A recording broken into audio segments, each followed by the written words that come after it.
माझ्या महाराष्ट्रातील बांधवांनो, भगिनींनो आणि मातांनो, सर्वांना नमस्कार. जय महाराष्ट्र. घाबरून जाऊ नका, कारण अनेकांचे फोन मला आले की आज संध्याकाळी आपण फेसबुक लाईव्ह करताय, तर आज मध्यरात्रीपासून लॉकडाऊन करतायत का. प्रथम मी काय बोलतो आहे ते जरा नीट समजून घ्या. मी आपल्याला घाबरवण्यासाठी आलेलो नाही आहे, तर आजची एकूण परिस्थिती काय आहे आणि या परिस्थितीतून आपल्याला सर्वांना मार्ग कसा काढायचा आहे, मार्ग काढण्यासाठी म्हणून मी आज आपल्याशी संवाद साधतोय. सर्वांना या गोष्टीची कल्पना आहे की आता जवळपास 1 वर्ष झालं आपण एका विचित्र विषाणूबरोबर लढतो आहोत. आणि याही गोष्टीची आठवण आपल्याला असेल की हेच ते दिवस होते मार्च महिन्यामध्ये पहिला प्रथम कोविडने आपल्या महाराष्ट्रामध्ये शिरकाव केला आणि हा म्हणता एखाद्या मायावी राक्षसासारखा त्यांनी महाराष्ट्रच नव्हे तर देश व्यापून टाकला. मधल्या काळामध्ये आपण सर्वजण मिळून या व्हायरसला रोखण्यामध्ये नक्कीच यशस्वी झालो होतो, नक्कीच झालो होतो, त्याच्याबद्दल काही वादच नाही आहे. पण हे युद्ध आपण सगळ्यांनी मिळून एकत्र हातात हात घालून लढलो म्हणून ती परिस्थिती निर्माण झाली होती. साधारणतः कालच्या जानेवारी-फेब्रुवारीपर्यंत आपल्याला असं वाटत होतं की आता झालं, संपलं. ये कोरोना कोरोना क्या है, क्या चीज़ है कोरोना, कोविड क्या है.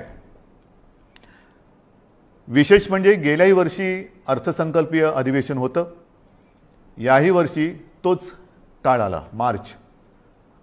अर्थसंकल्पीय अधिवेशन नुकतंच गेल्या महिन्यात पार पाडलं आणि आपल्याला सर्वांना कल्पना आहे की लॉकडाऊनच्या पार्श्वभूमीवरती आर्थिक परिस्थिती ही संपूर्ण जगाचीच दोलायमान झालेली आहे. आणि त्या परिस्थितीचा विचार करून महाराष्ट्र पुढे नेण्यासाठी एक अत्यंत चांगला अर्थसंकल्प आपल्या माननीय उपमुख्यमंत्र्यांनी, अर्थमंत्र्यांनी, अजितदादांनी मांडला.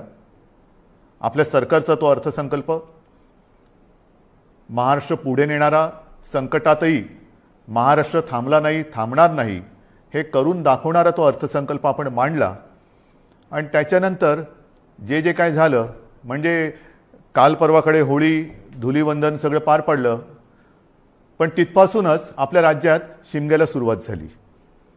असो, त्या शिमग्याबद्दल मी काय बोलणार नाही, त्याला सुद्धा मी जेव्हा उत्तर द्यायचं तेव्हा मी जरूर देईन. तो विषय आजचा नाही आहे. आजचा विषय आहे तो कोरोनाची परिस्थिती ही नेमकी काय, आपण काय करणार आहोत. मध्ये मध्ये मी आपल्याला सातत्याने सांगत आलेलो आहे की जर ही परिस्थिती अशीच राहिली तर आपल्याला परत एकदा लॉकडाऊन करावा लागेल की काय, अशी एक शक्यता मी बोलून दाखवली होती. ही शक्यता आजही पूर्णपणे टळलेली नाही आहे. मला आज पुन्हा एकदा आपल्याला सर्वांना आवाहन करायचे, विनंती करायची, कारण गेल्या वर्षभरामध्ये माझ्या महाराष्ट्रातील प्रत्येक बांधवांनी, भगिनींनी आणि मातांनी जे मी सांगत आलो ते अत्यंत आपुलकीने ऐकून घेतलं आणि त्याच्याप्रमाणे ते वागले. तुम्ही सगळे वागलात. यात सर्व धार्मिक नेते आले, सर्व धर्मीय आले, सर्व राजकीय पक्ष आले, त्यांचे कार्यकर्ते आले. आता काय झाले थोडंसं की मधला काळ जो आला त्या काळामध्ये आपण थोडे शिथिल झालो. आपण शस्त्र टाकली की काय अशी एक साधारणतः परिस्थिती निर्माण झाली. लग्न समारंभ थाटामाटात सुरू झाले, इतर पार्ट्या सुरू झाल्या, राजकीय मोर्चे, निदर्शनं, आंदोलनं, सगळं काही जणू काही कोरोना गेला अशा पद्धतीने आपण सुरू केलं. आणि तेव्हाही मी सांगत होतो की थोडा धीर धरा. पुन्हा एकदा मार्च एप्रिल एंडपर्यंत आपल्याला थोडासा एक संयम बाळगावा लागेल. दुर्दैवाने जी भीती केवळ मीच नव्हे तर ह्या विषयातले जे तज्ज्ञ आहेत त्यांनी जी व्यक्त केली होती ती खरी ठरली. मार्चच्या आधीपासूनच आपल्या राज्यामध्ये पुन्हा एकदा कोरोना मोठ्या राक्षसापेक्षा, म्हणजे गेला राक्षस होता त्याच्या डबल, टिबल, दुप्पट, तिपटीने अकराळ विकराळ रूप धारण करून आलेलं आहे. त्याच्यामध्येच विषाणूचा नवा अवतार, म्हणजे हे पण नवल आहे. आत्तापर्यंत आपण आपले विष्णूचे अवतार ऐकले होते, ज्याचे आपण पूजन करतो. ज्या ज्या वेळेला संकट आली त्या वेळेला भगवान विष्णूंनी वेगवेगळे अवतार घेतले आणि आपल्याला वाचवलं. पण हा विषाणू जो आहे तो वेगवेगळे अवतार धारण करून आपल्याला संकटात टाकतोय आणि आपली परीक्षा बघतोय.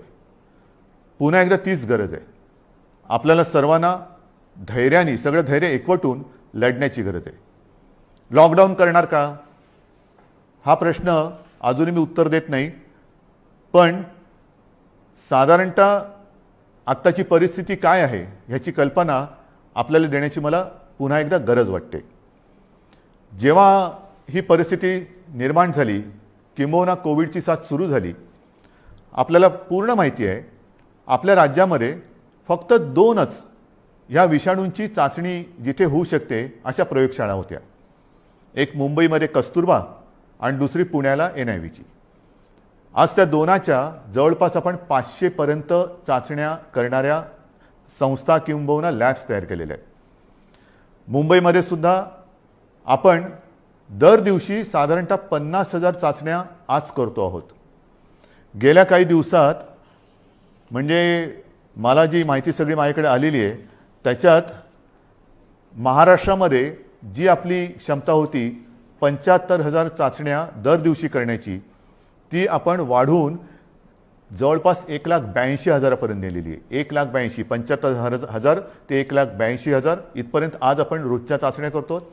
येत्या काही दिवसात ही संख्या आपल्याला 2.5 लाखावर न्यायची. 2.5 लाख चाचण्या दर दिवशी महाराष्ट्रामध्ये लवकरात लवकर आपण करणार आहोत. आणि याही चाचण्या ते रॅपिड अँटीजेननी नाही, तर त्याचं जे प्रमाण आहे, केंद्राची जी काय मार्गदर्शक तत्व आहेत, की साधारणतः 70% चाचण्या ह्या RT-PCR ह्या पद्धतीने झाल्या पाहिजेत. आता माझ्यापेक्षा सर्वांनाच माहिती झालेलं नेमकं RT-PCR म्हणजे काय, रॅट म्हणजे रॅपिड अँटीजेन टेस्ट म्हणजे काय. RT-PCR अचूकताही अधिक असते, अधिक चांगली असते. म्हणून आपलाही आणि केंद्राचाही आग्रह तोच आहे की जेवढ्या चाचण्या आपण करतो त्याच्यात किमान 70% चाचण्या ह्या RT-PCR असायलाच पाहिजेत. आणि त्याच पद्धतीने आपला महाराष्ट्र जेव्हा 75,000च्या आसपास चाचण्या करत होता त्याही वेळा तेव्हा त्याच टक्क्यात RT-PCR करत होता. आज जवळपास 1,82,000 करतोय, त्याच्यातही 70% RT-PCR आहेत. उद्या 2.5 लाख झाल्यानंतर, 3 लाख झाल्यानंतर सुद्धा आपण ह्या चाचण्या RT-PCRच अधिक ठेवणार आहोत. म्हणजेच काय की आपण कुठेही दर्जाची तडजोड करत नाही आहोत, अजिबात करत नाही आहोत आणि करणार नाही. एक तर पहिली गोष्ट अशी आहे की काहीही आपण लपवत नाही आणि लपवणार नाही. एक सुद्धा रुग्ण आपण लपवलेला नाही आणि लपवत नाही आहे. आणि म्हणून जी महाराष्ट्रातली जी परिस्थिती आहे ती सगळ्यांना जरी धक्कादायक वाटत असली तरी आपण सत्य काय आहे हे लोकांसमोर अगदी जसंच्या तसं ठेवतो आहोत. मग काही जण मला म्हणतात की इतर राज्यांमध्ये बघा, बिहारमध्ये निवडणुका झाल्या, बंगालमध्ये चालू आहेत, आणखीन इकडे झालं, आणखीन तिकडे झालं, मग तिकडे वाढ नाही, तुमच्याकडे का. मला त्याच्याबद्दल बोलायचं नाही आहे, अजिबात बोलायचं नाही आहे. मला माझा महाराष्ट्र प्यारा आहे, मला माझी जनता ही प्यारी आहे. त्यांची जबाबदारी ही आज माझ्यावरती असल्यामुळे ती जबाबदारी मी आधीच बोललेलो आहे की मला कोणी विलन ठरवला तरी देखील मी ती पार पाडेन, पाडणारच, ते माझं कर्तव्य आहे. म्हणून तुम्ही घाबरून जाण्यासारखं काही नाही आहे. पण जशी ही टेस्टची संख्या मी तुम्हाला सांगितली त्याचप्रमाणे आपल्याकडे कोविड येण्याच्या आधी जेवढे काही बेड संपूर्ण महाराष्ट्रामध्ये होते त्याची संख्या काही हजारामध्ये होती, म्हणजे 10,000 सुद्धा नसेल कदाचित. कारण आधी आपण कधी कल्पनाच केली नव्हती की असं काहीतरी आकस्मिक संकट येईल आणि आपली त्रेधा तिरपीट उडेल. गेला मार्च महिन्यात तुम्हाला आठवतंय, बेड्स मिळत नव्हते, हॉस्पिटल्स मिळत नव्हते, उपचार मिळत नव्हते. मग सगळे हॉस्पिटल्स ओव्हरफ्लो व्हायला लागली होती, ॲम्ब्युलन्स मिळत नव्हते. ह्या सगळ्या गोष्टी लक्षात घेतल्यानंतर आपण बेड्सची संख्या वाढवायला लागलो.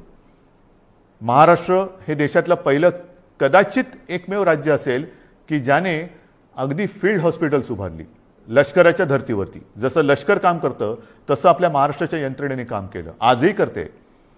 जम्बो कोविड केअर सेंटर्स उभारली आणि काही हजारात, म्हणजे 8-10 ज्या काही रुग्णशय्या होत्या त्याची संख्या आपण जवळपास 3.25 लाखापर्यंत नेली, सगळ्या काही मिळून. म्हणजे त्याच्यामध्ये इतर कोविडशिवाय असलेले beds, oxygen beds, ICU beds, विलगीकरणाचे बेड्स, डायलिसिसचे बेड्स असे मिळून साधारणतः 4.25 लाखापर्यंत ही सुविधा आपण वाढवली. ही मोठी आपली एक अचिव्हमेंट होती.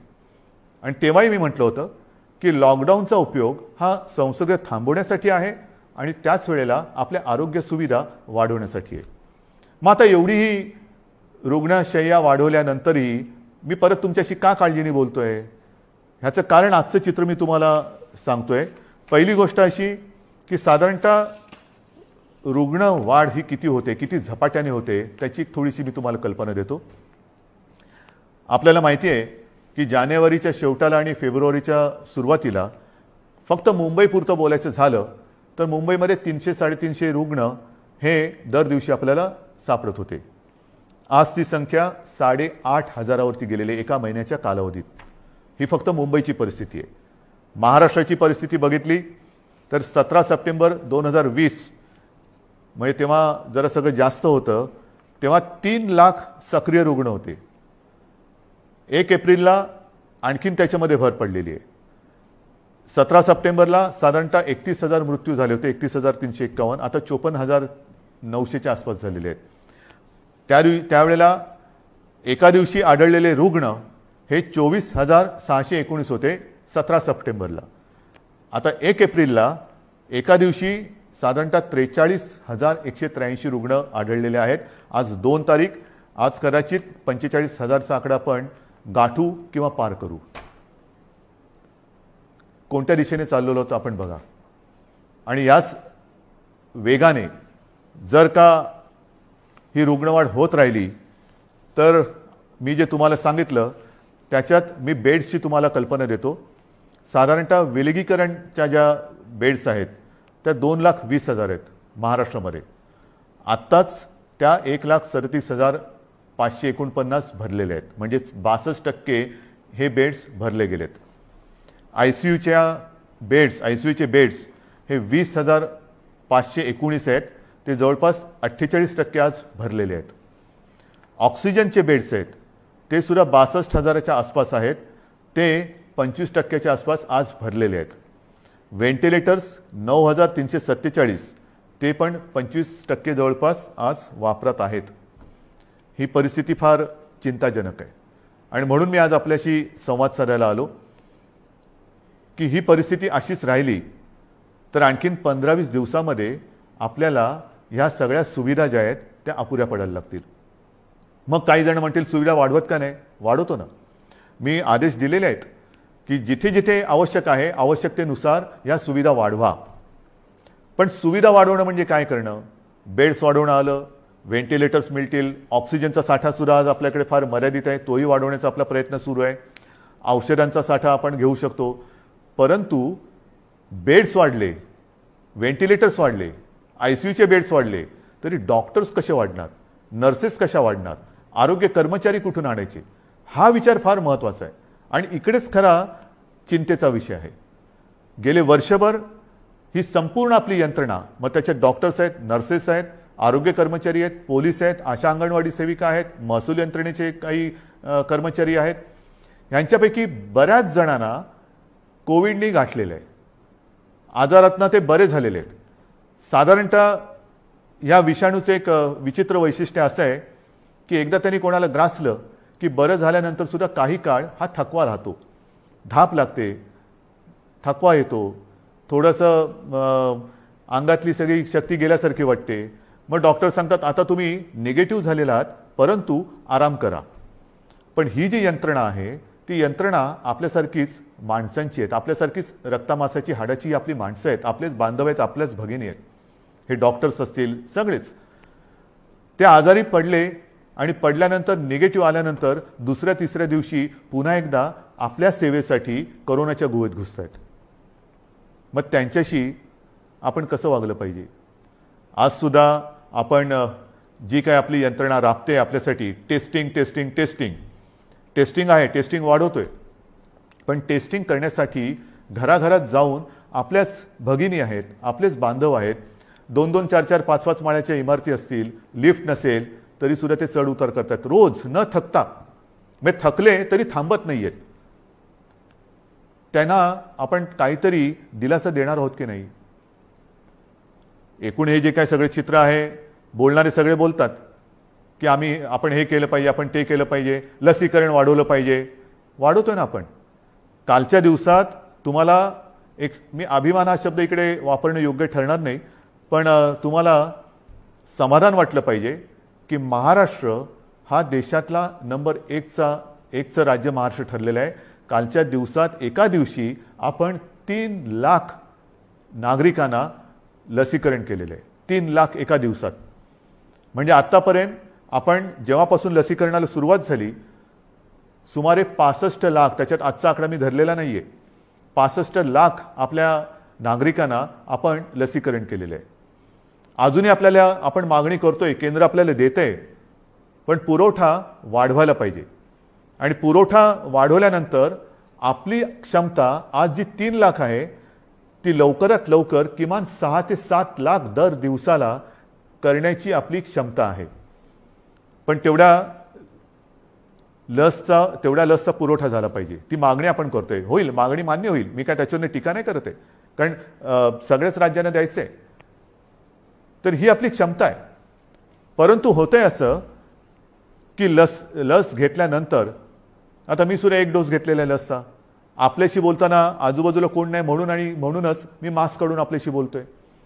पण लस घेतल्यानंतर सुद्धा काही जण कोरोनाने बाधित होत आहेत. का होत आहेत? कारण लस घेतली आता सगळं झालं असं नाही आहे. लस घेतल्यानंतर सुद्धा मास्क हा घालणं अनिवार्य आहे. मी मधल्या काळामध्ये माननीय पंतप्रधानांनी जी एक व्हिडिओ कॉन्फरन्स घेतली त्याच्यात हा मुद्दा मी काढला होता. आणि मी बोलताना असं बोललो होतो की आमच्या इथे लसचे 2 डोस घेतल्यानंतर सुद्धा आणि तो मधला कालावधी झाल्यानंतर सुद्धा काही लोकांना संसर्ग झालेला आहे. तेव्हा स्वतः माननीय पंतप्रधानांनी सांगितलं की एक गोष्ट लक्षात घ्या की लस घेतली म्हणजे कोविड होणार नाही अशातला भाग नाही आहे. कोविड होईल, पण त्याची घातकता कमी होईल. म्हणजेच काय की साधारणतः धुवाधार पावसामध्ये एक छत्री असावी तशी ही छत्री आहे, जरूर आहे. पण आत्ता नुसता पाऊस नाही आहे, वादळ आहे. आणि या वादळामध्ये लस घेणे ही एक साधारणतः आपल्याकडे छत्री आहे, त्यातल्या त्यात कमीत कमी भिजावं म्हणून. आणि लस घेणं, टेस्ट वाढवणं, रोजच्या चाचण्या वाढवणं हा उपाय अजूनही तरी मी मानायला तयार नाही. जेवढ्या आपण चाचण्या वाढवत आहोत तेवढी रुग्णसंख्या आपल्याला कळते, उपचारासाठी आपण त्यांना घेतोय. परंतु रुग्णवाढ थांबवण्यासाठी अजून कोणी उपाय सांगत नाहीये. काय आहे उपाय? उपाय नाहीये. पण लसीकरण करा, लसीकरण करतो आहोत. आज मी पुन्हा एकदा सांगतो, संपूर्ण देशात आपलं राज्य हे लस देणारं नंबर 1चं राज्य आहे. आजच्या दिवशी आपण 3 लाख नागरिकांना दर दिवशी लस देतोय. काल परवापासून 3 लाख हा आकडा गाठलेला आहे. परत एकदा सांगतो, लसीचा पुरवठा आपल्याला ज्या क्षणी वाढेल तेव्हा ही क्षमता आपण दुपटी तिपटीने वाढवू शकू एवढी आपली नाही म्हटलं तरी ताकद आहे, नक्कीच आहे. म्हणजेच काय की एका बाजूला आपली ही यंत्रणा ट्रॅकिंग, ट्रेसिंग, टेस्टिंग ह्याच्यासाठी बिझी आहे, दुसरीकडे उपचारांसाठी बिझी आहे, तिसरीकडे हीच यंत्रणा लसीकरणासाठी सुद्धा व्यस्त आहे. हे सगळं एकत्रित आल्यानंतर त्यांची काय स्थिती होत असेल ह्याचा थोडा आपण विचार केला पाहिजे. आणि म्हणून मला असं वाटतं की लॉकडाऊन करायचं का? इतर देशांनी काय केलेलं आहे? इतर देशाचा जर का आपण अंदाज घेतला तर अमेरिकेने सुद्धा 7 कलमी कार्यक्रम जाहीर केले आहे. त्याच्यामध्ये सुद्धा त्यांनी असं म्हटलेलं आहे की राजकारण नको, जीव महत्त्वाचा आहे, असं राष्ट्राध्यक्षांनी आवाहन केलं आहे. मला असं वाटतं आपल्याकडे सुद्धा सर्व पक्षीयांनी त्यांनी केलेलं आवाहन नाही, पण निदान मी केलेली विनंती मानायला काय हरकत नाही आहे. जीवाशी खेळ नको, कृपा करून याच्यात राजकारण आणू नका. ब्राझीलमध्ये तर फारच पंचायत झालेली आहे, कारण तिकडे मार्चच्या एका महिन्यात जवळपास 60,000 मृत्यू झालेले आहेत. मृत्यूदर दुपटीने वाढला आहे. बेरोजगारीची म्हणजे मृत्यू पण होत आहेत आणि बेरोजगारीची पण समस्या वाढते. फार विचित्र परिस्थिती ब्राझीलमध्ये. रशियामध्ये पण लस आलेली आहे, त्याच्यामध्ये ते थोडं लस आणि त्या लसीकरणामध्ये ते पुढे आहेत. फ्रान्समध्ये परिस्थिती नाजूक आहे, तिथेही जी माहिती मिळते तिकडे तिसऱ्यांदा राष्ट्रीय लॉकडाऊन करण्यात आलेला आहे आणि ह्या लॉकडाऊनच्या मध्ये केवळ जीवनावश्यक वस्तूंची दुकाने उघडण्यास परवानगी दिलेली आहे. कार्यालयातील लोकांना फक्त घरून काम करावे लागेल. पुढील 3 आठवड्यांसाठी शाळा पूर्णपणे बंद ठेवण्यात येतील. या 4 आठवड्यात कोणत्याही प्रकारची जाहीर सभा होणार नाही. त्यांच्यावर पूर्ण बंदी असेल. कोणीही आवश्यक कारणाशिवाय आपले घर सोडणार नाही. हे मी तुम्हाला नाही सांगितलं, हे फ्रान्समधलं वातावरण तुम्हाला सांगतो. नाही तर तुम्हाला वाटेल मी आत्ताच काहीतरी लॉकडाऊन जाहीर केले काय. हंगेरीमध्ये पण वर्क फ्रॉम होम बंधनकारक आहे. डेन्मार्कमध्ये तसंच आहे. ग्रीसमध्ये हळूहळू निर्बंध हटवायला सुरुवात झालेली आहे. बेल्जियमने परत एकदा महिन्याभराचा कडक लॉकडाऊन लावला आहे. पोर्तुगाल सरकारने शहरांमधील नागरिकांची ये जा थांबवली आहे. आयर्लंडमध्ये तर डिसेंबरपासून कडक लॉकडाऊन आहे. फिलिपिन्समध्ये मनिला व आसपास परत एक आठवड्याचा कडक लॉकडाऊन लावला आहे. केनियामध्ये सुद्धा देशभर कडक निर्बंध लावलेले आहेत.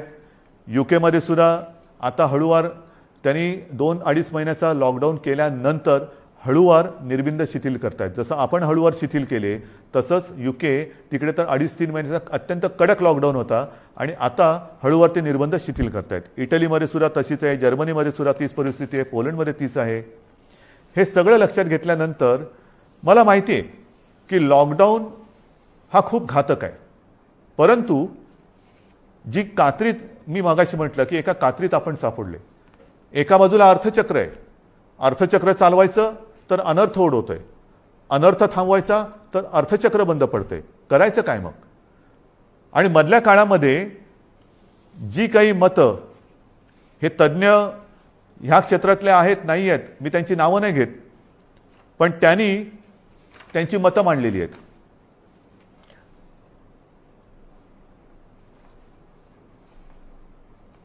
सर्वसामान्यांना त्रास होईल अशी लॉकडाऊनची भूमिका, मी पक्षाचं नाव घेत नाही कारण मला राजकारण आणायचं नाही, आम्ही खपवून घेणार नाही. तुम्हाला आलेला झटका म्हणजे नियम नको. महाराष्ट्रामध्ये कोरोनाचं नाटक पुन्हा सुरू झालेलं आहे. कोरोनाच्या संसर्गाला लॉकडाऊन हा पर्याय नाही. आम्ही लॉकडाऊनला जोरदार विरोध करू, रस्त्यावरती उतरू. हिटलरसारखं वागू नका. सर्वसामान्य जनतेला लॉकडाऊन परवडणारा नाही. जनता आधीच लॉकडाऊनला कंटाळली आहे. त्यामुळे राज्यात लॉकडाऊन लावणे हा पर्याय नव्हे. लॉकडाऊन हा अंतिम पर्याय होऊ शकत नाही. लॉकडाऊन लावायचं असेल तर आधी रोजगाराचे पैसे 5,000 रुपये का काय ते थेट खात्यात जमा करा. एका उद्योगपतीने सांगितले की लॉकडाऊन लावण्याच्या ऐवजी आरोग्य सुविधा वाढवा. आता आरोग्य सुविधा मी तुम्हाला सांगितली काय परिस्थिती आहे. गेल्या वर्षभरात आपण एवढी आरोग्य सुविधा वाढवली, अजूनही वाढवतो आहे. पण मुद्दा असा येतो की हे जे काही आपल्याला सल्ले देत आहेत त्यांना मी सांगू इच्छितो हात जोडून, उद्योगपतींना सांगतो, म्हणजे त्या ज्यांनी सांगले सगळ्या उद्योगपतींबद्दल नाही, की आरोग्य व्यवस्था वाढवतो, मी बेड्स वाढवतो, सगळं वाढवतो, पण कृपा करून रोज मला किमान 50 डॉक्टर्स, नर्सेस, आरोग्य कर्मचारी यांचा महाराष्ट्रभर पुरवठा होईल अशी काहीतरी सोय करा. कारण नुसतं फर्निचरचं दुकान म्हणजे आरोग्य सुविधा नाही आहेत.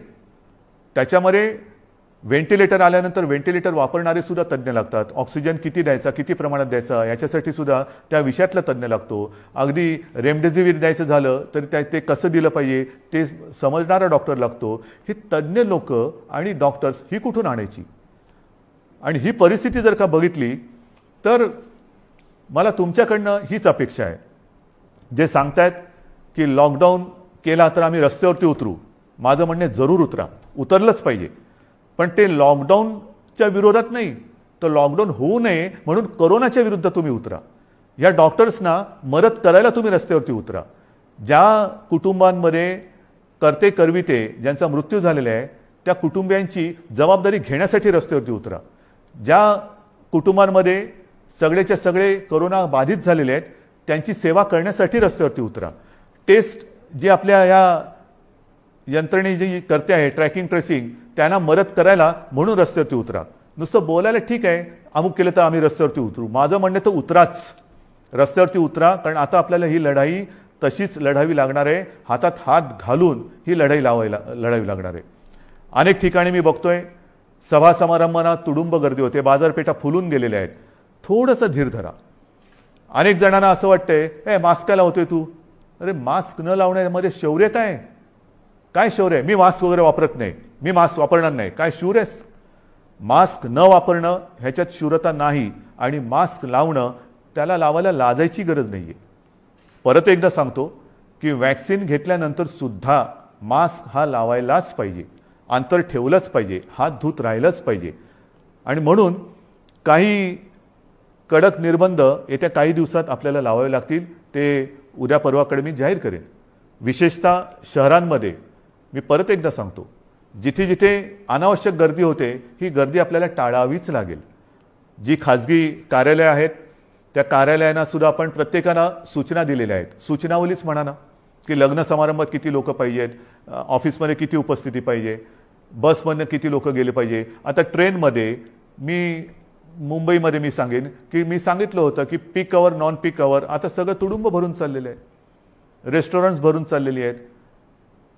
आता हे जर आपण थांबवलं नाही आणि परिस्थिती अशीच हाताबाहेर गेली आणि जसा ब्राझीलमध्ये दुर्दैवाने आता अशी परिस्थिती झालेली की लॉकडाऊन नाही आहे पण शुकशुकाट झालेलं आहे. म्हणजे रस्त्यावर फिरत असतील लोक पण रोजगार गेले आणि जीवही गेले. मग काय राहिलं? जीव वाचवायचा की रोजगार वाचवायचा? रोजगार आपल्याकडे आहेत, रोजगार परत मिळतील पण गेलेला जीव परत आणता येणार नाही. आणि म्हणून मी आपल्याला नम्रपणाने विनंती करतोय की येत्या काही दिवसांमध्ये, 1-2 दिवसांमध्ये मी आणखीन काही जणांशी बोलतोय. काही त्याच्यात यातले तज्ज्ञ असतील, विविध राजकीय पक्ष आहेत, विविध मी पत्रकारांशी बोलेन. मला वेगळा काही उपाय असला तर पाहिजे. लॉकडाऊन हा उपाय नाही मान्य, पण मग ही संसर्गाची साखळी तोडायची कशी? लसीकरण वाढवतोच आहे पण लसीकरण देऊनही कोविड होत नाही अशातला भाग नाही. लसीकरण घेतल्यानंतर, लस घेतल्यानंतर सुद्धा कदाचित लस घेतलेल्याला कोविडचा त्रास कमी होईल पण तो दुसऱ्याला संसर्गित करू शकतो, हेही आता सिद्ध झालेलं आहे. मग करायचं काय? दुसरा उपाय असेल जरूर सांगा, पण त्याहीपेक्षा माझा विश्वास आपल्यावरती आहे. कारण तुम्हीच या युद्धातले खरे सैनिक आहात. हे युद्ध आपल्या सगळ्यांचं आहे, हे एकट्या दुकट्याचं युद्ध नाही आहे. ज्या गोष्टी मी तुम्हाला सांगितल्या आपण नाही पाळू शकत. कारण नसताना घराबाहेर पडू नका, नाही घरात थांबू शकत. अनावश्यक ठिकाणी गर्दी करू नका, गर्दी टाळू नाही शकत. गरज नसेल तर इकडे तिकडे फिरू नका, हे फिरणं टाळू नाही शकत. सार्वजनिक ठिकाणी फिरताना घराबाहेर पडल्यानंतर मास्क लावलाच पाहिजे, मास्क घालू नाही शकत. एकमेकात थोडं अंतर ठेवा, अंतर ठेवू नाही शकत. म्हणजे लॉकडाऊन आपण टाळू शकतोय पण टाळणं ही जिद्द, ज्या जिद्दीने तुम्ही पहिल्या लढलात त्या जिद्दीने पुन्हा जर का उतरलात तर आपल्याला, मी अजूनही म्हणतो आता थोडा काळ राहिलेला आहे. कारण परिस्थिती तुम्हाला मी सांगितले, अशीच रुग्णवाढ होत राहिली तर 15-20 दिवसात हॉस्पिटल्स तुडुंब भरून जातील. काही काही जिल्ह्यामध्ये आत्ताच ही परिस्थिती आलेली आहे. ऑक्सिजनसुद्धा कमी पडू शकतोय, व्हेंटिलेटरसुद्धा कमी पडू शकतात. ही परिस्थिती आजही आपण स्वयंशिस्तीने टाळू शकतो. संसर्गाची लाट, कोरोनाला आपण रोखू शकतो. रोखण्याची जिद्द ही तुमच्यात आहे की नाही हा फार महत्त्वाचा प्रश्न आहे. सरकार लॉकडाऊन करणार की नाही यापेक्षा प्रत्येकाने ठरवलं पाहिजे की मी कोरोनाला हरवणार की नाही, मी कोरोनाला रोखणार की नाही. हे जर का तुम्ही प्रत्येकाने ठरवलं, होय मी रोखणारच. कारण आपण गेले वर्षभर माझे कुटुंब माझी जबाबदारी असेल, आता पुन्हा मी प्रत्येकाला सांगितले की मी जबाबदार, माझा मास्क माझी सुरक्षा. ह्या सगळ्या ज्या काही गोष्टी आहेत नवीन, ह्याच्यात काहीही नाही. जे पहिल्या दिवशी होतं ते आजही आहे. फक्त थोडंसं काय झालंय की सुरुवातीला जी एक कोरोनाची दहशत होती ती दहशत गेली, आपण गाफील झालो आणि कोरोनाने बरोबर आपल्याला गाठलं. अजूनही कोरोनाने आपल्यावरती मात केलेली नाही, मी त्याला करू देणार नाही, अजिबात नाही. मात आपणच त्याच्यावरती करायची आहे. पण ही मात करताना जर आपण घट्ट उभे राहिलो सगळ्या जणांनी, संपूर्ण सगळ्या राजकीय पक्षाने, मी पुन्हा एकदा हात जोडून विनंती करतो आहे की कृपा करा, जनतेच्या जीवाशी खेळ होईल असं राजकारण करू नका. जे सरकार पावलं उचलत आहे ते जनतेच्या हितासाठी उचलते. अर्थचक्रही फिरवायचं आहे, गरिबाची रोजीरोटी वाचवायची आहे, पण त्याचबरोबरीने सगळ्यात आधी आपल्याला त्यांची जीव वाचवायची आहे. म्हणून जीवाला पहिलं महत्त्व द्यायचं आहे आणि त्याच्यानंतर मग बाकीच्या ज्या काही गोष्टी आहेत त्या आपल्या हातातल्या आहेत त्या आपण करू शकतो. म्हणून आजसुद्धा मी पूर्ण लॉकडाऊनचा इशारा देतो आहे, लॉकडाऊन जाहीर करत नाही आहे. पण 1-2 दिवसामध्ये जर का दृश्य स्वरूपामध्ये ह्या गोष्टी आढळल्या नाहीत आणि दुसरा उपाय जर मी आता पुढच्या 1-2 दिवसांत ज्यांच्याबरोबर बैठका घेतोय त्यांच्याकडनं आला नाही तर मग मात्र आहे ती परिस्थिती अशीच्या अशी स्वीकारा, जे मला नाही जमणार. माझ्या डोळ्यादेखत हे मी बघणार नाही आणि आपणही नाही बघायचं आहे. तर ती परिस्थिती रोखायला जगामध्ये जे करतायत, पहिला लॉकडाऊन दुसरा लॉकडाऊन, कारण लाटे मागून लाटा येतात. पहिली लाट आली, दुसरी लाट आली, तिसरी लाट आली. काय होतंय, एक लाट येऊन गेली, लॉकडाऊन होतो, सगळं शिथिल होतं, शिथिल झालं की दुसरी लाट येते.